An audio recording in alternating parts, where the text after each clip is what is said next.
The House of Horrors, Fred and Rosemary West #, DeepSoul Radio True Crime Series. If these walls could speak, what horrors would they tell? What darkness lurked behind the ordinary facade of 25 Cromwell Street? In the vibrant backdrop of 1960s England, a time of cultural revolution, economic prosperity, and national optimism, two strangers met at a bus stop in Gloucester. Their chance encounter would spiral into one of Britain's most horrific chapters of sadistic violence and murder, leaving at least a dozen victims in their wake. The year was 1968. 15-year-old Rosemary had grown up in a house of secrets. Repeatedly sexually assaulted by her father, she in turn began molesting her younger brothers. Her home life was unstable, her mind already twisted by abuse and trauma. Then she met Fred West. He was 27, more than a decade her senior. What drew them together wasn't love in any conventional sense. It was something darker, more primal, a shared obsession with sexual depravity, pornography, and sadism. In each other they found not just acceptance but encouragement for their most depraved impulses. Despite her parents' alarm, social services allowed the relationship to continue. By age 16, Rosemary had given birth to Fred's child. A year later, they were married and expecting their second.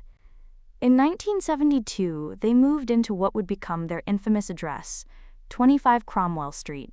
The ordinary-looking home quickly transformed into something else entirely. The Wests held regular sex parties, where Fred would bring men from local pubs to sleep with his young wife, while he watched through specially constructed spy holes. Children were sent away with babysitters, while the couple indulged their sadistic fantasies. Even more disturbing, Rosemary's own father would visit the home to have sex with his daughter. But what began as depraved sexual exploitation soon evolved into something far more sinister. Their sexual appetites grew increasingly violent, ultimately culminating in a killing spree where they would abduct, rape, torture, and murder at least 10 women together. Before their partnership in murder, Fred had already killed at least twice. His first victim was Anne McFall, a nanny who cared for Fred's children from his previous marriage. She disappeared in 1967. When her remains were finally discovered in 1994, investigators found she had been pregnant, likely with Fred's child. Fred also strangled his first wife, Rena West, killing her in August 1971. Her body was dismembered and stored in plastic bags in a nearby field. While Fred was imprisoned for theft in 1971, Rosemary committed her first known murder, killing 8-year-old Charmaine West, Fred's daughter from his previous marriage. In a letter to Fred, Rosemary chillingly wrote, "Darling, about Char, I think she likes to be handled rough, but darling, why do I have to be the one to do it?" When teachers inquired about Charmaine's absence from school, Rosemary claimed the child had gone to live with her mother, who, unknown to authorities, was already dead by Fred's hand. After Fred's release from prison, the couple's depravity reached new heights. Fred constructed a secret dungeon in the basement of their Cromwell Street home, a chamber of horrors where young women would be lured, then subjected to unimaginable torture. Their first joint victim, Caroline Owens, was one of the few who managed to escape. Though she reported the assault to police, the traumatized young woman was too terrified to testify, resulting in the Wests receiving only minor charges of indecent assault. Those who came after Caroline wouldn't be so fortunate. The Wests' victims were typically suspended from ceiling beams in the basement, kept alive for days while being subjected to horrific torture, before finally being murdered. Bodies were then dismembered and buried in the cellar or garden of the Cromwell Street house. Some victims were lodgers at the Wests' home.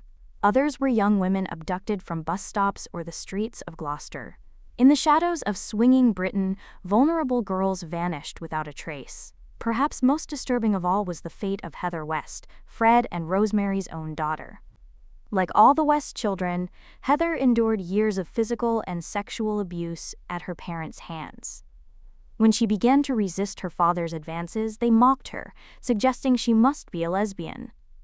In 1987, 16-year-old Heather disappeared. The Wests told varying stories. She'd gone to Scotland with a female partner. She was working at a summer camp. The truth? They had tied up, raped and murdered their own daughter before burying her in their garden. Horrifically, one of Heather's brothers unknowingly helped dig her grave, believing it was for a fish pond. For years, the Wests continued their lives as if nothing had happened. The buried victims remained silent beneath the soil of 25 Cromwell Street, but whispers were beginning to surface. 5 years after Heather's murder, the Wests faced charges for raping a 14-year-old girl. Though the case collapsed when witnesses refused to testify, it brought renewed police attention to the family. During their investigation, authorities discovered a trove of homemade pornographic videos, 99 in total. As investigators dug deeper, they became increasingly concerned about the whereabouts of Heather West. The ever-changing stories about her disappearance raised red flags. Detective Chief Inspector Terry Moore noted the troubling absence of any trace of Heather after 1987. Then came a chilling revelation. One of the West children told a social worker about a family joke. If any of them misbehaved, they'd end up under the patio like Heather. In February 1994, after nearly a year of investigation, police obtained a search warrant for 25 Cromwell Street. When officers arrived, Rosemary called Fred at work. Upon receiving the call, Fred disappeared for 6 hours. To this day, no one knows where he went. As police began excavating the garden, their worst fears were confirmed. Heather's remains were the first to be found. Soon the bodies of 10 young women were discovered, buried in the cellar and garden of what the press would dub the House of Horrors. The victims, Linda Goff, Carol Ann Cooper, Lucy Partington, Therese Siegenthaler, Shirley Hubbard, Juanita Mott, Shirley Robinson, Allison Chambers, and others, were all between 15 and 21 years old. Many investigators believe there were likely more victims never found. Fred and Rosemary West were arrested on February 25, 1994. Fred confessed to 12 murders, though he changed his story multiple times, seemingly toying with investigators. Before he could be brought to justice, Fred hanged himself in his prison cell on January 1, 1995. In his suicide note, he suggested an epitaph for his tombstone. In loving memory, Fred West. Rose West. Rest in peace where no shadow falls. In perfect peace he waits for Rose, his wife. Unlike her husband, Rosemary maintained her innocence and continues to do so to this day. She was convicted of 10 murders and given a whole life tariff in November 1995, making her one of only 2 women in British history sentenced to life imprisonment without possibility of parole. While in prison, Rosemary reportedly formed a relationship with Myra Hindley, the only other woman in Britain with a whole life sentence. Today, Rosemary West remains incarcerated at HM Prison Newhall in West Yorkshire.